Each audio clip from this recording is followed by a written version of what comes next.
All right, thank you for staying with Daybreak. We're talking about the division of revenue divide. It's coming up again in the National Assembly. There's still a stalemate. The senators say that they still see whether they agree with it. So far, there's still no way forward. But we asked you earlier on, should more money be allocated to the counties? We'd like to hear your views. This is money that directly comes to closer to where you are. And the SMS line is 22422 at Citizen TV Kenya. Trevor Mbija, hashtag is Daybreak. And Senator, before I went for the break, we were talking about the financial issue of why is it such a problem to have this on a zero-based budget where all expenses are justified for a particular period? It's very difficult because right now CRA will tell you, even SRC will tell you, the only entity that they have been able to say this is how much it cost, to be able to run that function is the members of parliament. Because CRA will tell you, for us to be able to maintain Oluoch, MP for Madare, we need X amount of money in a year. We are not in that position in this country. If you look at our counties, it is very difficult to tell how much we are going to need for health. So why wouldn't a zero-based budget work in Kenya? It won't work until we get to that point where we can be able to tell how much money do we need to run Narok County. Right now we can't. For what reasons? Two reasons. Number one, the money which was allocated in the last financial year was 314 billion. If you look at the zero-based budgeting, it will say, don't base it on the 314 billion. How much of that money was given to Narok County? Maybe 6-point-something billion for them. Okay, but was that money enough? Two factors. One, the controller of budget did not release all that money. Treasury and the National Assembly conspired and actually illegally withheld 9 billion shillings, which is supposed to go to county governments. You will see them rushing at the last minute before June 30th to be able to release that 9 billion because they'll be in violation of the Constitution. So until the time when we can actually be able to say it cost X amount of money to manage the people of Murang'a County or Narok County, we cannot start this debate on zero-based budget. All right. Honorable Lord, I think this will come with time. If you look at some of the criteria under 203, eventually I think we need to get to that point, but this is with time because one of the criteria, it says they need to ensure predictability and certainty. So when we get to that point where we will know that a particular county costs this to run in terms of line budgets, we'll get to that point. But as it is right now, I think the budget are worked on more on estimates, and then the county assemblies are now able to interrogate the actual line budgets that the county government is able to do at this particular time. So do you agree with the Senator when we say that a zero-based budget method is not the best for Kenya? It is contemplated that eventually, if you look at some of the criteria, eventually, because the 217 talks about certainty and predictability, we will get there, and it is supposed to be the ultimate ideal that we get to the point where we do zero-based budgets. And maybe if I can just add one point. You see, if we look at the vertical and horizontal distribution of money, the division, if we follow the horizontal, which is what we are involved with, these guys are involved with the vertical. But if you look at, say, how much money is being allocated to health? Currently, CRA recommends that we allocate about 17% of that money which is being divided to health. We look at issues like agriculture, 10%. We go into the issues of roads, 4%. As a senator, my job is to make sure that I oversight the counties. If you have allocated 4% of your budget to roads, at the end of each financial year, I would want to see every receipt amounting to the 4% focusing on issues roads. Then by then, slowly by slowly, if we go to roads, we go to health, we go into issues of, other services like ECD, TVETs and stuff like that. It has allocated about 18% of that money. Once we start having those figures, then we can actually be able to say the 4% was actually very little, let us add to 5%. Or we go to 3%, it is enough. Because there'll be a point where there'll be no more roads to be built if we really use our money effectively. But Senator, you're saying, and this is also in regards to the other senators that we saw you walk out with, recently after the 3-hour discussion. But you said senators' core mandate is to offer oversight within their counties. Yes. But then how will you make sure that as much as you're calling for more monies within different counties, that you will also close the gaps of wastage?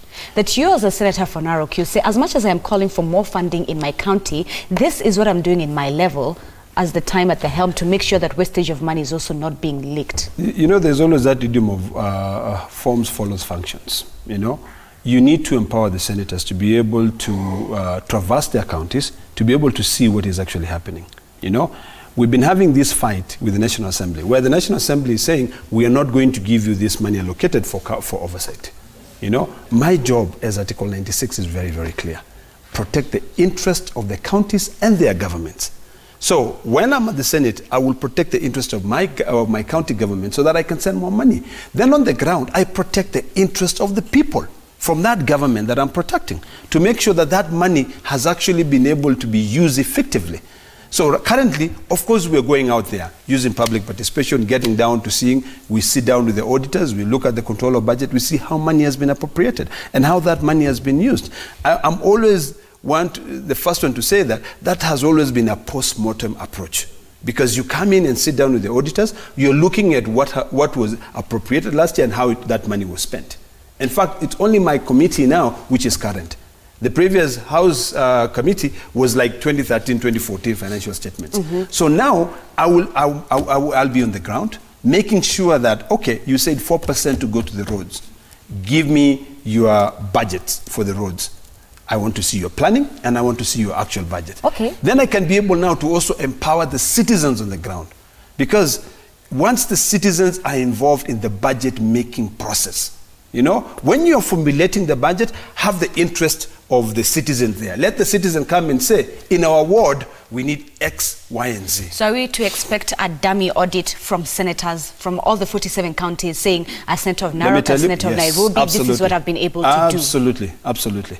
Because we are looking at what, you know... Senator, to hold your thought in just a bit, we have breaking news coming into our studios, which is a cause for worry. There's a lady, a woman who's been identified with Ebola-like symptoms, and she's been put in isolation at Kericho Referral Hospital. Officials say that she had traveled from Malaba border to see her spouse. This, if confirmed, would be the first case of Ebola spreading through the borders into Kenya. Yeah. Remember, in Uganda, there was one person who died, 2 others had been diagnosed with the same disease. It was in an area called Kasese village in Uganda, but now we're getting information that there's a woman with suspected Ebola-like symptoms that has been in isolation at the Kericho Referral Hospital. Officials say that she may have traveled from Malaba border to see her spouse here in Kenya. Remember, there's Ebola-like symptoms. It's not been confirmed that it's Ebola, and those symptoms you're talking about are fever, severe headache, muscle pain, weakness, fatigue, diarrhea, vomiting, and abdominal pain as well, and bleeding from several openings in the body. But this has not been confirmed yet, but it's a scare. If confirmed, that will be the first case here in Kenya following that outbreak in Uganda, where the officials say that it's been contained in Uganda though, but if it crosses over, this is the first case right here. And before we even came to Kenya, it was Uganda. DRC has been battling this for almost a month now. We've seen the worst epidemic hit DRC back in 2013, 2016. This seems to be not a new recurring thing, but the further it has spilled over to Uganda's border, there's also panic that it could also spill over to Tanzania's borders as well, as trade continues to happen within the East Africa region. So we're keeping a very close eye on this. As soon as it's confirmed or not, we will let you know. What we know is that so far, it is a scare in Kericho. Senator, you're finishing up on your views on this? Yeah, but before that, I would actually pray that it doesn't happen, because how the hell are we going to handle it? The Ministry of Health said that we are good to contain it. We're good to contain it, but we keep on talking about how much money should go to counties to help their hospitals. If we are retaining all the money in the policy level, how are hospitals in Kericho and Narok going to be able to deal with that issue? So you didn't have confidence in the ministry? And we pray to God that it doesn't happen, you know. I've even forgotten what I was talking about earlier. I had earlier asked you on whether we are going to now expect to see dummy audits from senators. Will you begin with the last financial year that we are about to conclude? I'll put it this way. There are two very important bodies that work closely with the Senate. This is the Controller of Budget and the Auditor General. Once we look at how the money has been appropriated, we look at the county budgets, and some of us pay attention to our budgets. You know, we look at the budget to see how the money has been appropriated. Then we now come and sit down with the auditor and say, this is how the money was spent. Yeah. Then, because you see the problem with this, and I have a very big problem with this. I have a problem with the Auditor General's opinion because it doesn't help us. An opinion is simply, how do you prepare your financial statements? Have you done so in accordance to the international financial standards? We want to focus on what do you call it? We want to be able to see value for money audit. You know, once we see the value for money audit, because with the current Auditor General opinion, that chair you're sitting on, Trevor, you know, I could buy it in Nairobi for about maybe what, 2,000 or 4,000 shillings. Yeah. But you might see in a financial statement where it is sold for about 100,000 shillings. You know, so that value for money is what we want to come into. Not whether you've prepared your financial statement in accordance to the international standards. Okay. So that's the biggest problem.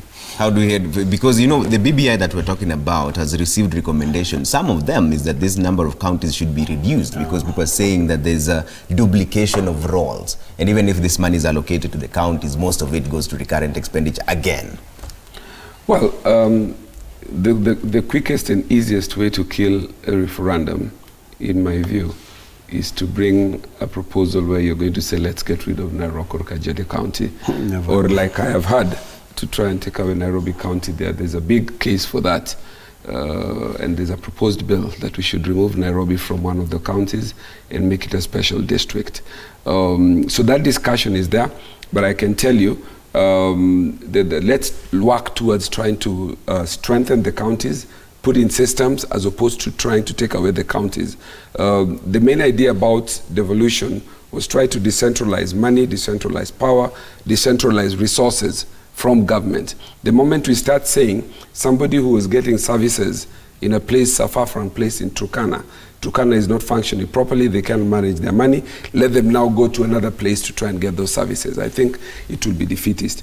In my view, I think one of the things that we need to look at, and I hope this has come through to the BBI, and maybe the Senate ought to consider this as well, is that as we discuss revenue and division and more money, come up with a proposal where there is a ceiling that no more than 70% of our money, or rather no less than 70%, should go to development, as opposed to having 70% on recurrent expenditure, on only 30% on any. This defeats the whole concept. We did not put devolution so that we go and employ people and spend 70% of these resources. So even as we say and struggle and haggle over with the National Assembly how we can get these resources, let's have a legal framework where we can tell counties, you cannot spend more than 30% on recurrent. We need to see 70%. We need to see more of those things for which we put devolution in place. All right. I think just quickly on that, Article 201 of the Constitution is very clear on the prudent, effective use of public funds. So really, the Constitution is saying you must use that money this way. You know, and you've got to look at the entire Constitution and say, what will happen if I don't use that money? You will go to jail. So really, we encourage the prudent use of public funds. We also encourage citizens to be part of that process. You know, I want citizens to call me and tell me, Senator, this thing is not working. And I'll take my time, I'll go look at it, and I'll ensure that I verify. But you see, we also have to be very careful because of being vindictive. You know, you can look at something and you say, I hate this person, and I'm going to attack them. So we don't want to do that. We want to deal with issues based on facts. That's the only way we can be able to develop as a country. All right. Thank you, gentlemen, for making time. Narok Senator Ledama Olekina and Mathare MP Anthony Oluoch, asante sana for coming in this morning. That's where we have to leave the discussion now. But before we go and read some of your cases, I want to bring in that breaking news again to you. A woman with suspected, we cannot say this enough, there's a suspected Ebola symptoms has been put in isolation at Kericho Referral Hospital. Officials say that she had traveled from Malaba border to see her spouse here in Kenya. Again, those are just suspected symptoms. Some blood samples have been taken, they've been sent to KEMRI. We'll probably get the results in the next 12 to 24 hours. That's according to what the officials are saying. But these are just suspected symptoms of an Ebola case. Remember, there is also an Ebola situation in Kasese village, that's in Uganda. One person has died, 2 others have been infected with the disease. At some point, the government in Uganda was looking for 8 other people who had been suspected to have been in interaction with the 2. That was a child and a 5-year-old and a grandmother as well. And they're trying to contain it as we speak. But the Kericho Referral Hospital say that they're very well equipped and that the lady has been put in isolation, except the blood samples have been sent to Nairobi. So between the 12 to 24 hours, we will know for sure. But as it stands, these are just suspected symptoms of an Ebola case. If confirmed, that will be the first case in the country. And of course, Tanzania is already on high alert. Remember, here on Daybreak, we've been keeping an eye on this story on our international news. DRC Congo is now facing the second largest epidemic when it comes to Ebola. The very first one was back in 2013-2016. According to the World Health Organization, when this epidemic, the second one, this one that we're talking about, when it broke in August 2018, so far 1,400 people have died, and that's just DRC alone. The Ministry of Health in Kenya says that they're very well equipped and they're on high surveillance as well. They're ready to deal with an epidemic should it cross over to the border, but we'll know this for sure in the next 12 to 24 hours. But we were asking you a question earlier on whether money should be allocated to the counties. This is what you're saying on 22422 at Citizen TV Kenya, Trevor Mbija at ZZK. Hashtag is Daybreak. Let's bring them up and see what you're saying online. Roba 82 says politicians are interested in Uhuru Ruto fallout more than economic issues, devolution and harmony within Kenyans. Okay, let's take a look still on Twitter. Remember, the official hashtag for this show is Daybreak. Francis, you say border riders carry human beings and this is a big responsibility. They must get insurance to protect the passengers. The life of the passenger is more important as the livelihood of the riders. We should be discussing how to implement this with low premiums rather. All right, Engineer Lazaro says government must first of all use all means to stop corruption from the counties, and the counties chiefs must show what they've achieved so far before releasing more money to them, unless we are after enriching them even more.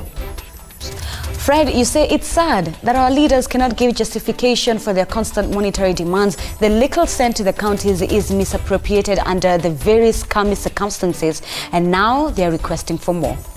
All right, we still have more coming through to our newsrooms on various issues that we were discussing this morning. Nixon Mburu says, I agree with the president on this, that they get back home and work. E.g., we want tarmac on Karinde Road in Kikuyu constituency. All right, and that's just on SMS. You don't say who you are, but you say, mine is just a big concern as a parent. I have been seeing a lot of small boys aged between 7 to 13 years from Tanzania hawking socks in the streets of Nairobi every day. Why can't the government return them to their country so that their government can take them to school? I think this is child labor.